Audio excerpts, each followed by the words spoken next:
Hey, it's Amanda. It's been a while since I've done the flip through. I am still in my Spek Nomad that I had customized. I also use it as my wallet. It's my everyday carry planner. They have a big back pocket back here, and I have a whole video about Spek customization if you're interested in that. I am reading the bullet journal method. I'm about like 30 pages in right now, and so far I really like it, and I've got some tabs that I'll share on my Instagram as I go, and then if I make any changes to my system, I'll share here as well.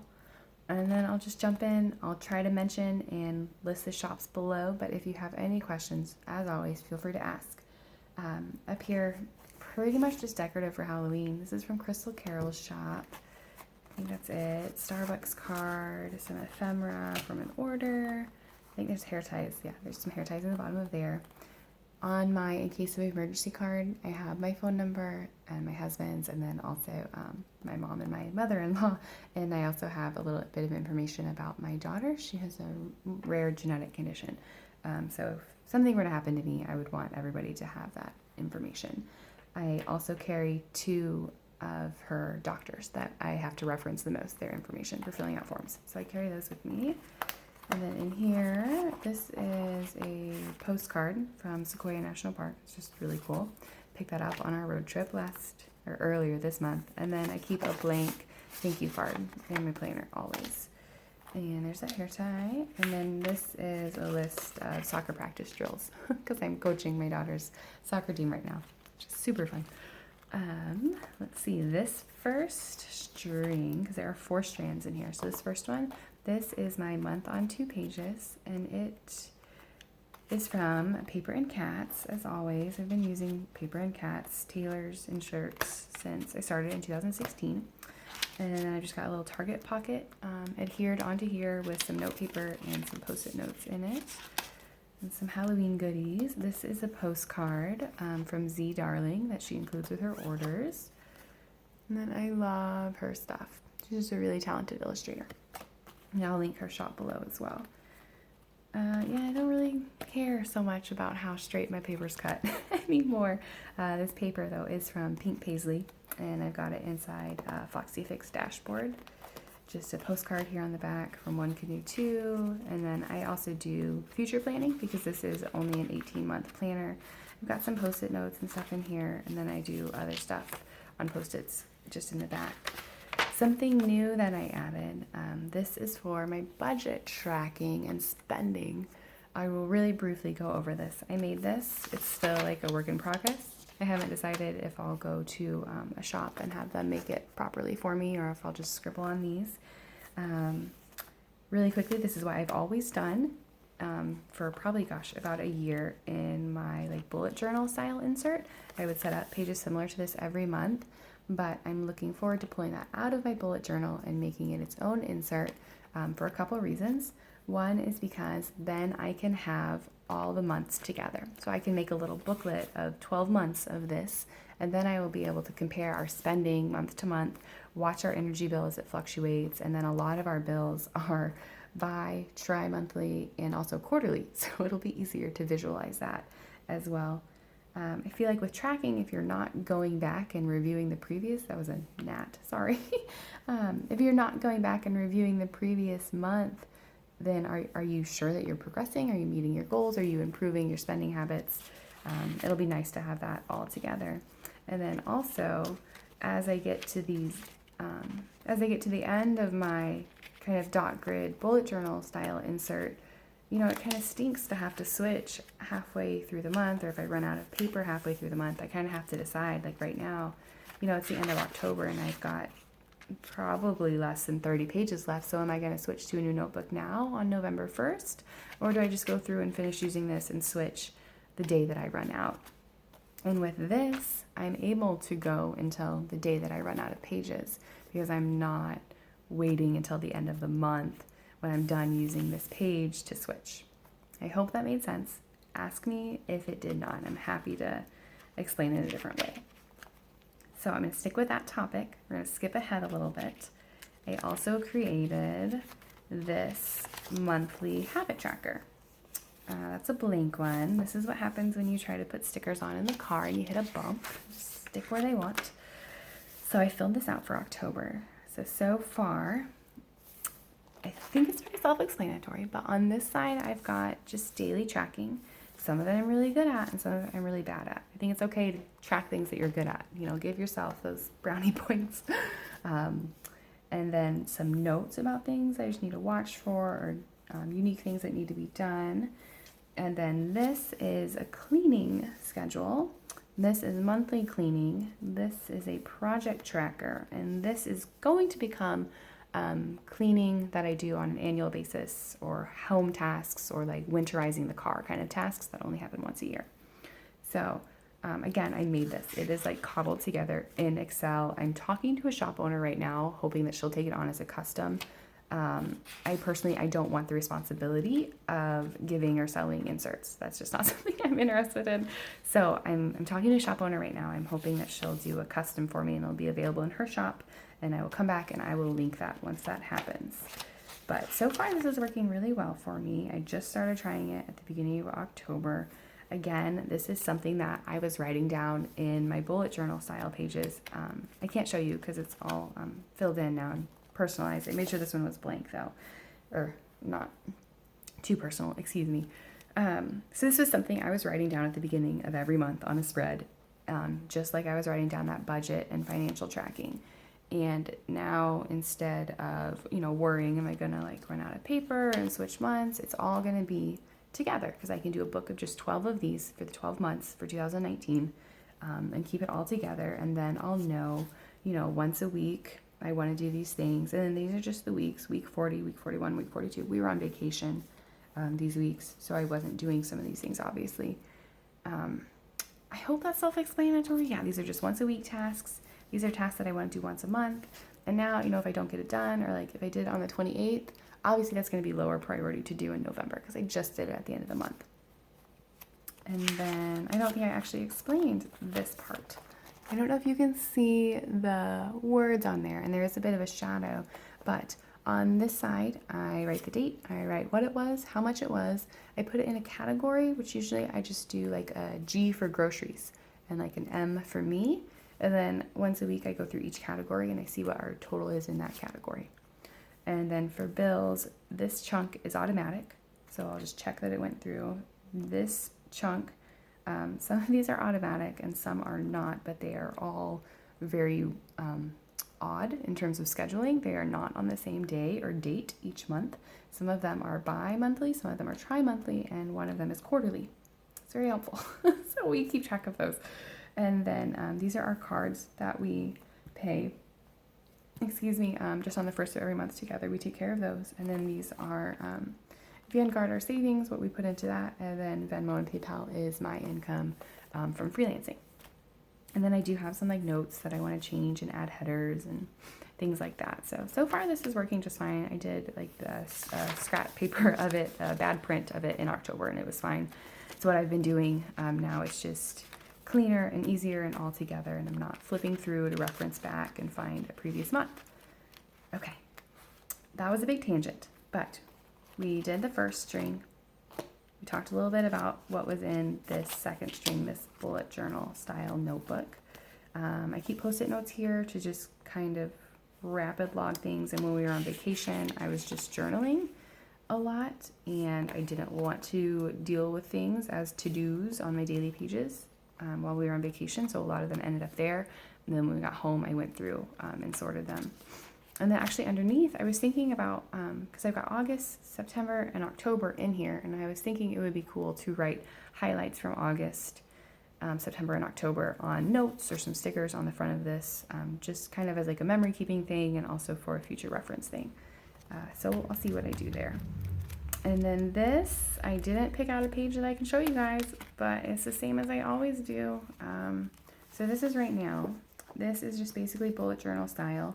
Yesterday was a lot of journaling. I didn't write a lot of tasks down. Today, I wrote some tasks. I just do a square and a check and a sticker. Big sticker means, hey, get in the kitchen. You have to cook today. Those are from Planner Kate. This is Tomo River paper from... I always get it mixed up. It's Penguin Paper, Paper Penguin, I'm sorry. I'll link her shop below as well. And I journal kind of a lot on some days, and other days it's definitely more task oriented. I do a heart for like fun memories. I'll do a dot for notes to reference back. And then I try to do a plus sign every day for gratitude as well. That doesn't always happen, but I do try to journal a bit every day. And people ask me what I journal about, and I'm like, anything, random things. I don't put any constraints on what I journal about. Like this page, this is from Pumpkin Paper Co., by the way.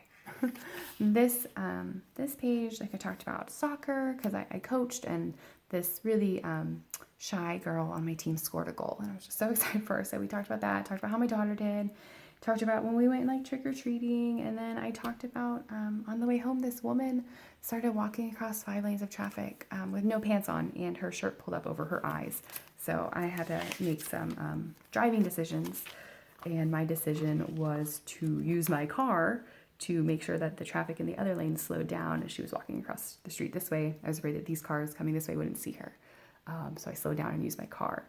And I've debated with myself if that was the right choice or not. So things like that like you're going to think about. It's so much better to write it down. That helps you process it, especially if it's a traumatic experience or something that caused you a strong emotion. It's going to help you process it to write it down. There's tons of science that backs that up. And I think writer Carol in the bullet journal method mentions that as well. Okay, that was a big tangent. So, Tomo River paper from Penguin Paper Co. So, bullet journaling just in the front, and then when I start a new insert, I've got about 20 pages back here that are categorized as kind of like action lists. And I talked about this in my previous videos, but like action lists or action categories, it's a getting things done terminology. So an easy example is I have a list of things to do when I am at my computer. So when I sit down at the computer and I have plenty of time to print a bunch of things out or like send some long emails or anything like that, they can go on this list. If it's something that needs to be done soon, it does not go on this list. It goes on my daily pages. But if it's something that can wait, it goes back here. I have a list of like stuff I want to add to my planner. This is stuff, I'm a nurse by profession, and this is stuff that like I saw and I want to look up or add to my work binder. I've got like kids books. I've got a list of things to talk to my husband about. And I've got a list of things to add to my A5, which is kind of our, like our travel planner and our homeschool planner. Future plans and ideas are all in there. And then I have some like affirmations and quotes I liked. I don't know what's on that, so we're not going to flip that. But that was something that I explained in much more detail in my previous video, just my last video. It's like 30 minutes long, but you can kind of skip to the end to get the getting things done summary. And then whenever I need to plan something that's going to take a few pages, like for example, we went on a road trip for a couple weeks, I started making lists in the back of my planner. So I use my planner from the back to the front, which is just, it's cool. I think it's great to do that. It opens up a lot more flexibility in terms of keeping bullet journal collections or getting things done action lists still in the same notebook, but you're not going to lose them in here. I don't use an index either, so maybe that's, part of my problem. But I really love going from the back of the notebook and using the getting things done methodology. The important thing to note about these lists is that I need to go through them once a week as part of my weekly review. So my daily pages every week, transfer them to the new week. I should be doing it right now. It's Sunday night. It's actually Monday morning already. I should be doing that right now. Action categories are this list of like 20 or so categories in the back of my book. If I don't have time or don't want to make the time to transfer a bunch of stuff into my like work planner to look up, or I'm not going to take the time to look that up, I skip that one sometimes. Like I just don't do it. Budget and receipts. I have a collection of receipts in here right now that I need to process. And this is probably like 2 or 3 weeks worth. That's a mess. Any loose papers that like I have back here, right now, back here. I don't know if you can see that. I have our soccer roster in case I need to contact anybody, our schedule, flu shot paperwork, things like that is what I collect back there. But I go through it once a week. We have a paper inbox for mail and other papers that come in. I try to clean that out once a week. I'm working on screenshots on my phone at a snail's pace. I still have like 900. I'm trying to just break the habit. And then once a week, I'd like to go through and get rid of more. I screenshot everything. Freelance payments means just making sure that I'm getting paid for my freelance work that I do. And then I have a number 6 Foxy Fix, and then my Spek A5 downstairs right now.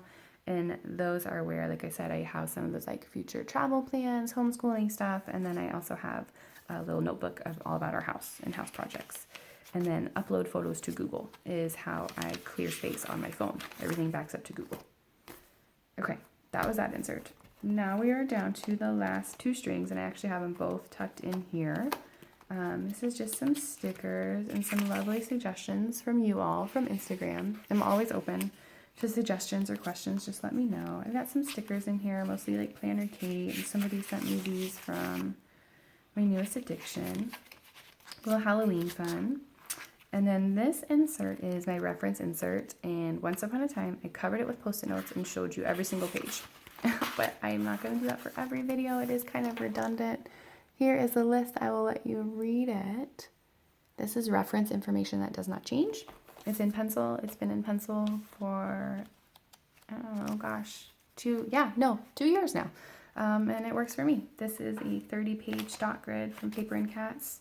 This notebook's been through a lot, but it's holding up great. I can't show you what's in there. A lot of it's private, but again, I did go through and post-it note over it and go in detail in my last video. This is my layout for my work planner that I want to set up. I still haven't set it up. I'm pretty sure I've been referencing that for like a year. It doesn't quite exist yet. It's a stack inside a planner with some pages in here. One day though. Let's see, this is a printable from Fox and Pip that has the getting things done task flow chart on it. You can get it off my Instagram. It is Fox and Pips's. Do not distribute it or sell it, please. And then I got some pictures and then some of my old trackers that I used to use, and a drawing from my daughter. So I don't use these anymore, but they're still in there just to kind of keep me on track and remind me. And then more paper from Pinki Paislee. And then back here I've got, I think I covered it up, yeah. So I've got stamps, return address labels, and then I always keep our book receipt from the library that says the books that we checked out back here as well. And I think that's it. I've got like a check back there. And I keep cash in here. And then this, in case you're curious, I think it's always curious what cards people physically carry. I just carry my credit card, my debit card. This is my health insurance, and that's our vision behind it. This is my driver's license, and this is my Costco card. We just became members. So we'll see if that has to stay in here, but that's about it. I carry my library card in my bag. We need to get 2 new AAA cards, so I don't have that in there. And then my car insurance card is on my phone. So I try to keep it minimal as possible because it does bulk up the back and affect how it closes a little bit, but that's okay with me to have this many cards in here. This is a Lamy Extra Fine, and I've got it inked, I think, with Noodlers. Oh, black of some sort. If you're curious, let me know. And I think that's all I have. Like I said, not much has changed. I'm into a good, 6-7 months with this planner from Spek, and it's holding up really well. So, yeah. On my Band-Aid, I cut my finger earlier today, cutting for dinner. Let me know if you have any questions. I'm always happy to chat, even if I'm not really present on YouTube a whole lot. I'm usually on Instagram a lot more. So let me know if you have any questions, and I'm happy to chat about it. And I'll be back soon-ish, I hope, with some more details about this gem. So far, I love it. It's a beautiful book inside. And lots of dot grid pages and handwritten. Check out that. So far, I highly recommend this. Between this book and Getting Things Done, just as a first impression, in general, I would recommend this book. If you're brand new, getting started, I would recommend this one. I think that's it for now. Let me know if you have any questions, and I'll be back soon. Thanks for watching.